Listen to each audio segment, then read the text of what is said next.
Praise the lord, hallelujah, good morning. ಎಲ್ಲರೂ ಚೆನ್ನಾಗಿದ್ದೀರಾ? ಕಳೆದ ರಾತ್ರಿ ದೇವರು ಒಳ್ಳೆಯ ವಿಶ್ರಾಂತಿಯನ್ನು ಕೊಟ್ಟು ಈ ಉದಯ ಕಾಲದಲ್ಲಿ ಮತ್ತೊಂದು ನೂತನವಾದ ದಿನವನ್ನು ಕಾಣುವಂತೆ ಸಹಾಯ ಮಾಡಿದ್ದಾರೆ. ನಮ್ಮ ದೇವರು ಕೃಪಾಪೂರ್ಣನು. ಎಷ್ಟು ಜನ ನಂಬುತ್ತೀರಾ? ಕರುಣಾಸಾಗರನು, ದಯಾಪರನು.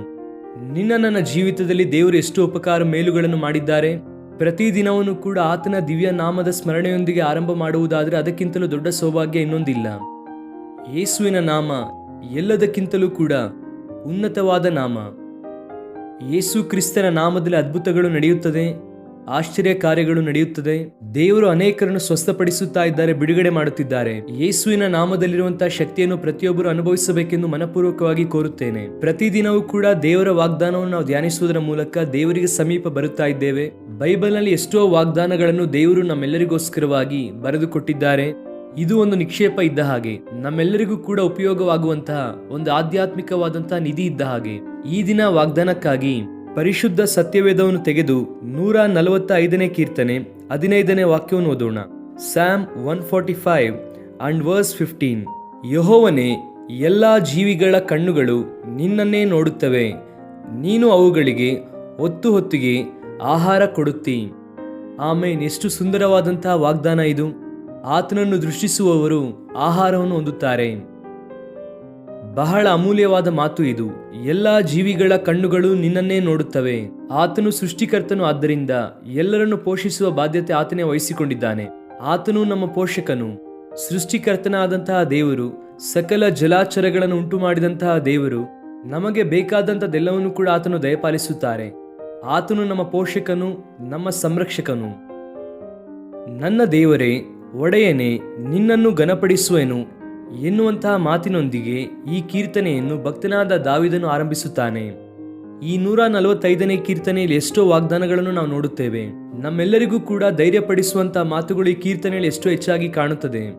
ಎಲ್ಲಾ ಜೀವಿಗಳ ಕಣ್ಣುಗಳು ನಿನ್ನನ್ನೇ ನೋಡುತ್ತವೆ.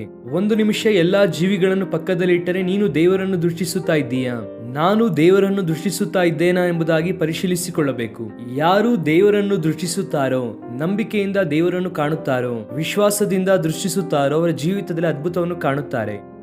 ಯಾಕಂದ್ರೆ ಬೆಳಕಾಗಿರುವಂತಹ ದೇವರ ಕಡೆಗೆ ತಿರುಗುವಾಗ ಆ ಬೆಳಕು ನಮ್ಮ ಮೇಲೆ ಬೀಳುತ್ತದೆ.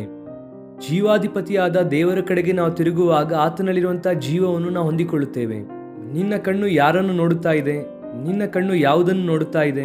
ನೋಡಬಾರದೇ ಇರುವಂತದನ್ನು ನೋಡುತ್ತಾ ಇದೆಯಾ ನಿನ್ನ ಕಣ್ಣಿನಿಂದ?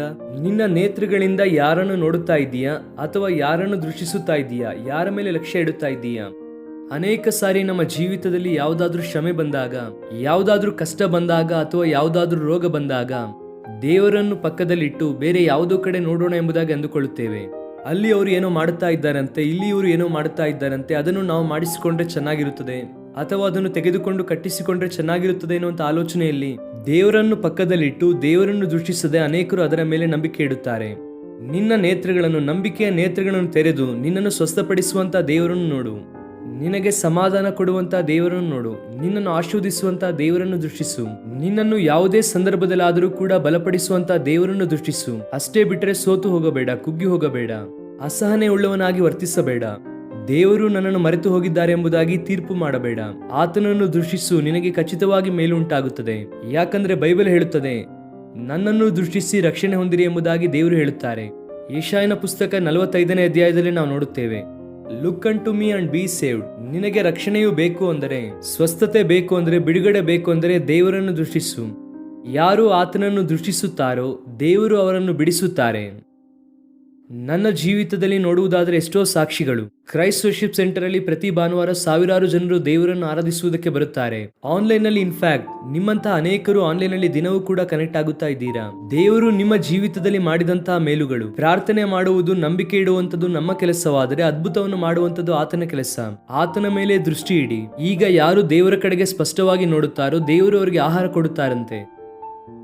ಇಬ್ರಿಯ ಭಾಷೆಯಲ್ಲಿ ಒಕೆಲ್ ಎಂಬುದಾಗಿ ಉಪಯೋಗಿಸಲ್ಪಟ್ಟಿದ್ದಾರೆ ಆಹಾರಕ್ಕೆ. ಮೀಟ್ ಎನ್ನುವಂತಹ ಪದ ಅಥವಾ ಮೀಲ್ ಎನ್ನುವಂತಹ ಪದ. ಆಹಾರ ಕೊಡುವಂತಹ ದೇವರು. I am not talking about physical food. ಕೇವಲ ಭೌತಿಕ ಸಂಬಂಧವಾದ ಆಹಾರದ ಕುರಿತಾಗಿ ನಾನು ಮಾತನಾಡುತ್ತಾ ಇಲ್ಲ, ಆದರೆ ದೇವರು ನಮ್ಮ ಆತ್ಮಕ್ಕೆ ಬೇಕಾದ ಆಹಾರವನ್ನು ಕೊಡುತ್ತಾರೆ.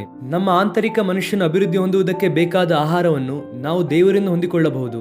Which is nothing but the word of God, the bread of life.